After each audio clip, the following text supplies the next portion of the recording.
Hello everyone, তোমাদের সঙ্গে তো আমি বিফোর অ্যান্ড আফটার ভিডিও সবসময় হেয়ারের ভিডিও শেয়ার করি, বিফোর অ্যান্ড আফটার। আজকে ভাবলাম একটু ভয়েস দিয়ে শেয়ার করি। তো এনার চুলটা হচ্ছে এতটাই ড্যামেজ, আর কি বলবো।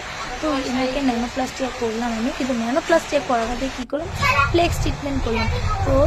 তো দেখো এত পরিমাণে ড্যামেজ, যার কারণে ফ্লেক্স ট্রিটমেন্ট আমাকে সবার ফার্স্ট করতে হয়েছিলো। তো ফ্লেক্সের ট্রিটমেন্ট লাগানো হয়েছিল, তারপরে কিন্তু আমি ন্যানোর যে ক্রিম হয় লাগিয়ে কিন্তু আমি বসিয়ে রেখেছিলাম। এটা কিন্তু বিফোর রেজাল্ট, সব কিছু করার পরে, ন্যানো করার পরে বিফোর রেজাল্ট। তারপরে আমি কিন্তু তোমাদের সঙ্গে আফটার রেজাল্টটাও শেয়ার করব ওয়াশ করার পরে। তো দেখো বিফোর রেজাল্ট, উনি এত পরিমাণে কালার করতে, কী বলবো, হেয়ারটা ধরলে ভিডিওতে তো সবসময় হেয়ার দেখা যায় খুব ভালো, বাট তোমরা যখন হাত দিয়ে ধরবে পুরো রাবারের মতন চুলটা ছিল। তো এখন দেখো এটা কিন্তু আফটার ওয়াশের ভিডিও।